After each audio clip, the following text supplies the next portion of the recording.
Hey, this is Jordan Ramirez, and you are tuning in to another part of the Art is Alive film interviews as part of Film Talk with Jordan Ramirez. And here is one of our directors. Could you introduce yourself and the film that you directed? Yeah, hi, my name is Colin Bressler. I directed the film The Mummy Murders. That's great. So could you tell the audience a little bit about what this film, could you tell the audience a little bit about the synopsis of the film? Yeah, so basically The Mummy Murders is about the about a reporter, a local Texas-based city reporter, news reporter who's happens to be on her day off at a cafe when a strange man sits at her table and just starts to talk to her. It turns out that that strange man is a notorious serial killer that Mm. she's been reporting on for a while. So it all unfolds from there, and it's basically the story of this serial killer's life as told to this reporter over coffee at a cafe one day, with twists and turns in between and at the Mm. end. Yeah, it is amazing, and I gotta say, after watching the trailer, when normally when somebody thinks of the term or when somebody thinks mummies, they always think like those old monster movies with mummies, always set in Egypt or things like that. But your film is very different, because after watching the trailer, it had none of the the spookiness or the horror that I saw in the film. So, what was like the inspiration? Were you basing it off of something you read, or did you see something that made you want to do this project, or what was the basis for this project? Yeah, so it started out as I was I was playing with the notion of a story based on a conversation, Hmm. and then I pitched the idea to a writer named Will Donahue, and Will and I were working on other stuff, and I pitched it to him, and I said, what if this conversation happened to be a serial killer telling the story, Hmm. and how would that unfurl? And we kind of him and I went back and forth and figured out ideas, and a lot of it came out of just watching movies like or shows like Mindhunter on Hmm. Netflix, Okay. and other documentary interviews with famous serial killers and everything. So it kind of the genesis came out of those things. Mm. Because after watching the trailer, it does have the feel and look of a detective story or a serial killer type narrative because it's very precise. It has a lot of the intricate details, and I love the approach of how you made this so almost like as if it were based on a true story, even though it feels like it, the way that it is structured. So, when you made this film, were you going with a certain look, like documentary style, or were you going with something not like based on anything like movies that you've seen, but you were trying to develop something that was sort of your own style?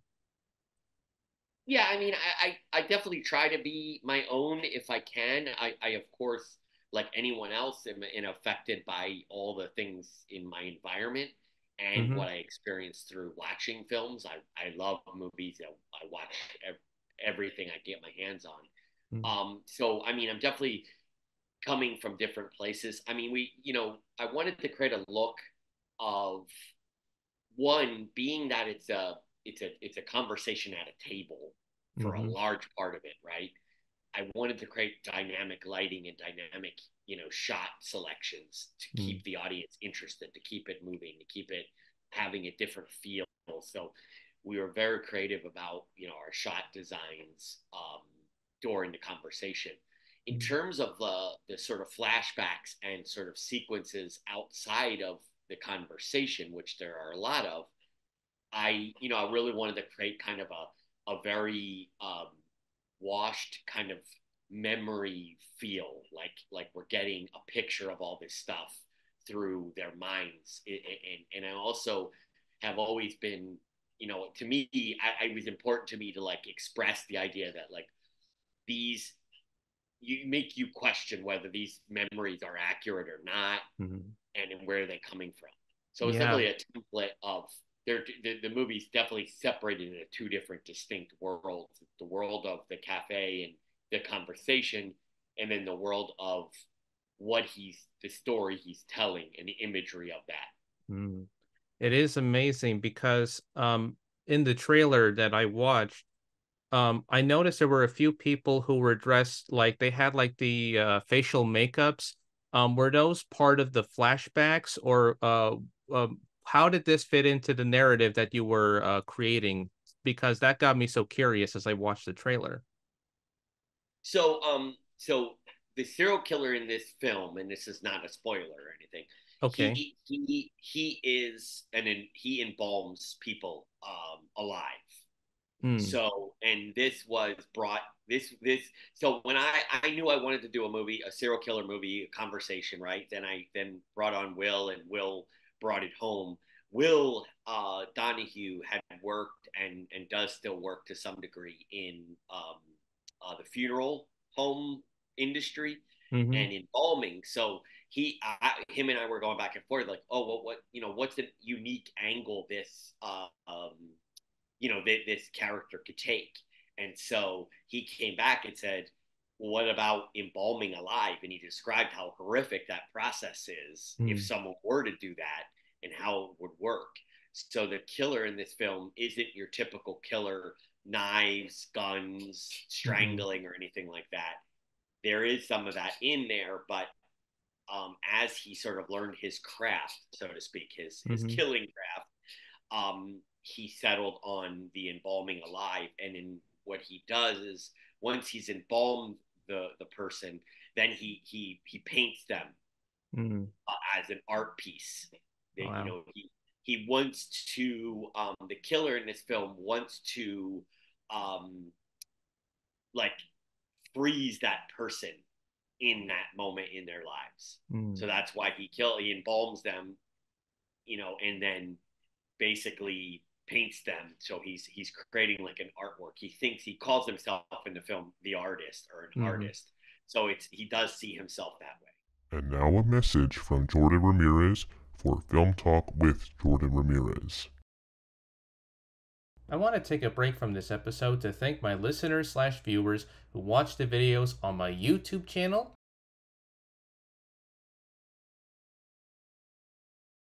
and listen to each new episode on Spotify. While this show is a labor of love and passion that isn't about the movies that I like, this is also a show that is about the films that you like. Have a film that you want to recommend to the podcast? Make sure to recommend it in the comments section on YouTube and on Spotify, and you will receive a shout out in a future episode. Want to be a guest on the podcast? Click on the sign up form link in the episode description for further details. If you like this episode or my previous episodes, make sure to like, share, and subscribe for more interviews in the near future. The goal for this channel is to reach up to 100 subscribers both on YouTube and on Spotify. It's just that easy. And now, back to our regularly scheduled episode. Yeah, it does make me think of, it does have that sort of like detective and serial killer element as I watched that trailer. So now I want to ask you about some of the lead cast members in this film. So for the female lead, um, how did you find her? Because she's so amazing as the journalist in this in the trailer that I watched, and she's so perfect in her part. Were you did you see her previous work, or how did you come across her when you cast her in this role? Yeah, Layla Scott is a Austin-based actress, brilliant, brilliant, brilliant actress. I came across her. I had worked on a short film years and years ago, and she was in the short film. And I just really, I wasn't the director on the short film. I was just part of the crew, and I noticed her then, and I said, she's really good. She's got a great look. So this film came around, and I just couldn't get her out of my mind for that role. Mm-hmm. And thankfully she said yes. And as you said, she's brilliant. She brought so much to the table, so much craftsmanship and wanting to create and build out the character. She had great ideas on story, to add things to the story, to add to her character that were always spot on. When I mean, almost every idea she gave was so perfect and great. And so it was awesome. I mean, she's brilliant in the film, and like I said, she's in a lot of other indie stuff, and and her career is going incredibly well. Yeah, I hope that I see more of her other work so that I can be familiar with like maybe her other short films or maybe her other indie films. So now for the film setting, was this shot locally in Texas or where was the story filmed at? Yeah, so we filmed primarily in San Antonio, Texas, Okay. and surrounding areas of San Antonio, like suburbs and places like that. But yeah, primarily San Antonio, Texas, in and around the town and everything. And it's such an incredible place to film because for those of you don't that aren't that aware of San Antonio is kind of an arid desert climate, Mm-hmm. but has the hill country in the north west kind of region, which is all these beautiful hills and rolling hills and beautiful trees, and then you got like the south is very flat, and that's where a lot of the oil stuff is, and then the in between terrain is very kind of deserty, especially if you go west, due west. So you can get desert looks, you can get hill country, kind of beautiful, hill country vibe, and then in the south you get these kind of flat lands, kind of country farm kind of vibe. So it's a city that offers probably 3 to 4 unique looks in filming there, and in locations, great interior locations. We shot the cafe was uh, a location north of me on very north of where I live, and just an amazing place. And they let us shoot there for 3 days. So I Mm. mean, yeah, San Antonio, Texas is and was a great place for us to shoot in.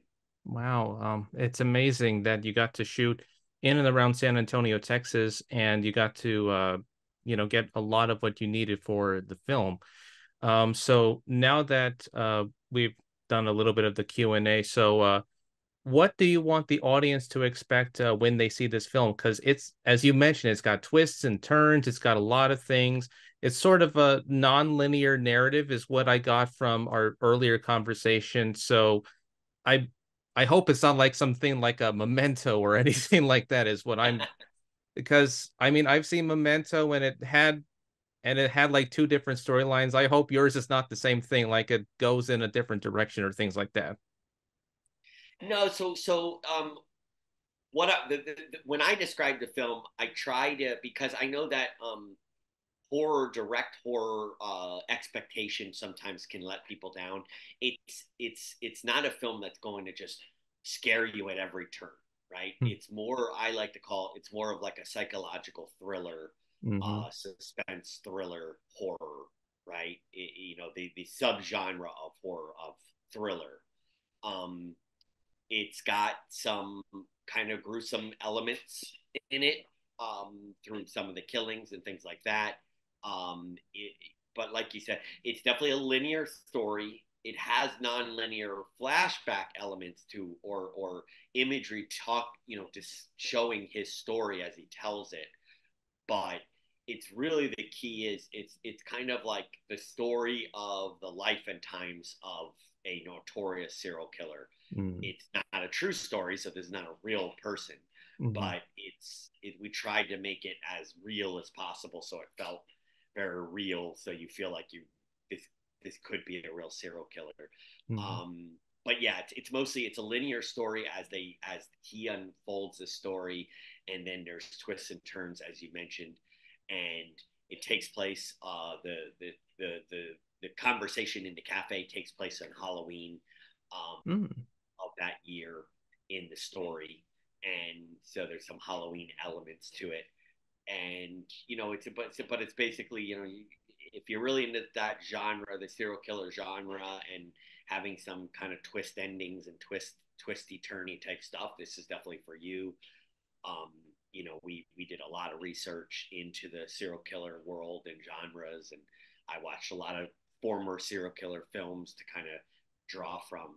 Hmm. But it's basically, like I said, it's the life and times of a notorious serial killer told through his eyes. Yeah. Um, just after you mentioned that, I mean, you mentioning that this conversation takes place on Halloween, I thought it's somewhat appropriate because whenever one thinks of like movies of that nature, they always think back to the month of October or Halloween. Or for the Halloween conversation scenes, you filmed it like did you film it like very early, like maybe early last year, or when did you film those sequences at?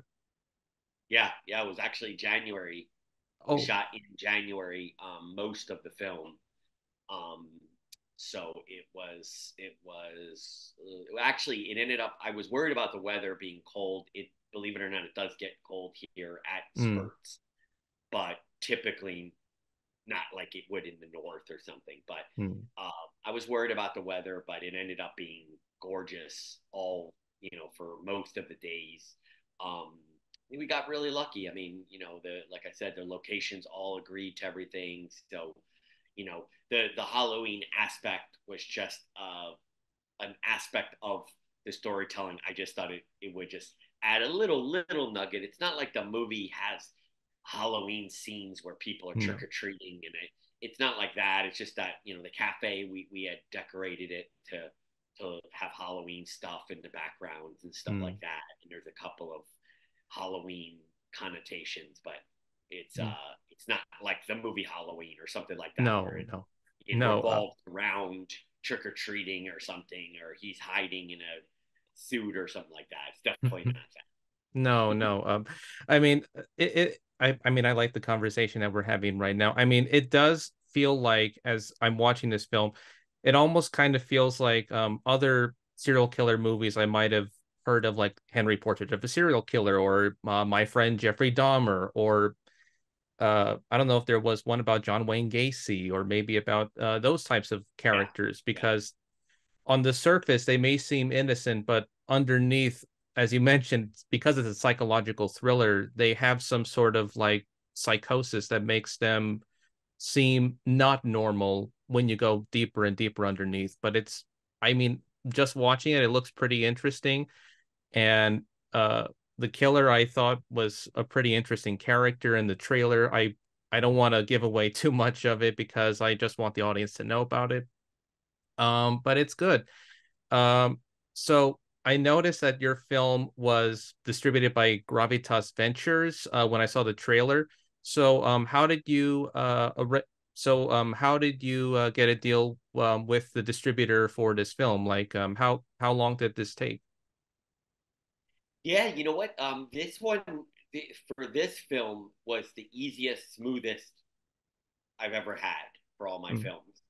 I don't know exactly why in terms of maybe the subject. I know that. So I submitted to festivals. I submitted it to a couple of distribution sites, but I had just at the time when I was submitting, I had just recently stumbled upon Gravitas's catalog and everything, mm, and another filmmaker friend of mine recommended I look into them.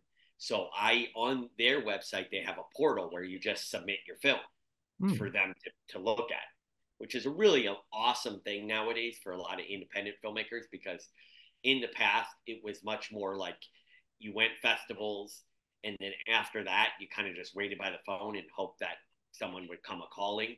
Now mhm, there's a lot of resources to submit your film to and then in hopes that you get it into them. So I submitted to Gravitas and got an email back probably about 2 to 3 weeks later, and it was a great email, very exciting, happy moment. And they said, we love the film and we want to take it on.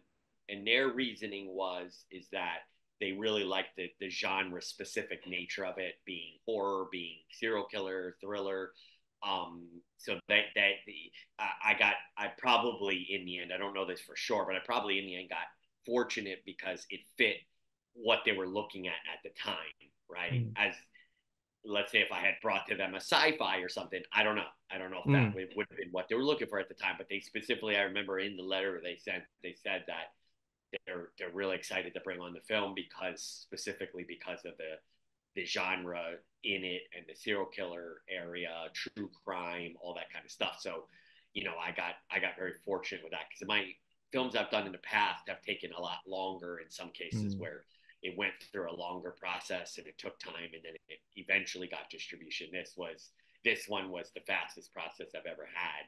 Mm. Um, so yeah, but we're really happy with Gravitas. Everything's going really well with the film. We can't wait for obviously for the festival coming up. So the film is really done really well um, for us. Oh yeah, absolutely. Because watching that trailer and you mentioning the process of how you got this film distributed, it's actually pretty amazing. That I mean, as you mentioned, the resources in the past were not there, but thankfully you had the resources now to get this film recognized. So I have a few more questions before we make sure that we wrap up. So now that you had finished this film, do you have any other plans for upcoming projects, or do you have anything that you want to, get off the ground at the moment, or is it just more like a wait and see type of a moment? No, no, I'm very busy, very excited. I have another film wrapping up, sort of heading into distribution called Into the Gravel Pit, Mm. starring Lisa Wilcox from Nightmare on Elm Street fame. Mm. And so that one will be hopefully available on streaming in the next 3 months or so. And I'm filming another film. I'm just, I'm really trying to stay busy and keep writing and producing and trying to keep making films. I love my passion. I love it more than anything. So I just, always like, I'm sure other filmmakers watching or whatever can relate. It's just like you always have ideas and things pop in your mind like, oh, that'd be a great story. Oh, that'd be a great story. So, Hmm. you know, just kind of pushing forward. Trying to keep busy, keep momentum. Yeah. I look forward to seeing your upcoming films. And as you mentioned, it will be streaming very soon, once those films, get released. So any information about where people can look up this film and when it will be coming to the Art is Alive Film Festival, maybe for the audience, and also any information about where people can look you up? Yeah, thank you. No, I mean, so the Mummy Murders is going to be at Art is Alive. I believe it's September 14th. Um, and please go check that out. It's screening in New York City. Very excited about a live screening. They're going to have some great Q&As with filmmakers. Lots and lots of great opportunities to hear voices, from indie filmmakers at the festival. Um, and then if you don't catch it there or can't catch it there, the movie is available on streaming on Tubi. If Hmm. you have Tubi, it's free on Tubi. If you have Amazon Prime Video, it's free on Amazon Prime Video. The Mummy Murders, Hmm. and so check that out. Give us a review, obviously on Amazon or Rotten Tomatoes or those kind of sites. Tubi doesn't allow for that. So, Mm. but we feedback means everything to us. So any kind of solid review where you explain your feelings it helps us a lot going forward with our films to see what's working and what isn't working. Yeah. Um, as far as me, and also on Facebook we have a Facebook group or page for the Mummy Murders on Facebook. And as I said a moment ago, we have Into the Gravel Pit coming out. That's my next film starring Lisa Wilcox, and that we also have a Facebook page on that. And that, like I said, I don't have that's not available on streaming yet, but it will be. So in the future, if you watch this and you like Lisa Wilcox or interested in my films, you can always Google me at Colin Bressler, and my films come up on my Google search. And Mm. like I said, I have I off the top of my head, I guess 6 or 7 films on Amazon Prime right now, Mm. 3 films on Tubi, and it's just growing. We're just trying to get out there and keep pushing. So yeah, and I'm on Instagram at Eating Crab Studios, like Eating Crab Mm-hmm. Studios. Uh, that's on Instagram, so you can follow me there if you want to get updates on what we're doing and all those kind of things. Okay. Thank you so much. And I look forward to seeing your movie, The Mummy Murders, screening at the Artist Alive Film Festival, and I will make sure to give a review once I see the movie. So I'll let you know about that. Thank you so much for this. Really appreciate your time. Oh yeah, yeah, you're welcome. And I'm more than happy to talk with you about this wonderful film that you have created, and I hope that we get to meet each other soon. So thank you so much Definitely. for being on Film Talk with Jordan Ramirez, and this has been Jordan Ramirez for the Art is Alive Film Festival interviews, talking with Colin Bressler, the director of The Mummy Murders. And Colin, I hope to see you again soon, and we'll keep in touch. Thank you so much for being part of the interview. Sounds great. Thank you so much for having me. Okay, this has been Film Talk with Jordan Ramirez. Jordan Ramirez signing off. And until then, I'll see you at the movies. And Colin, I hope we get to meet each other soon. Yep. Same here. Take care. Take care. Bye. Bye.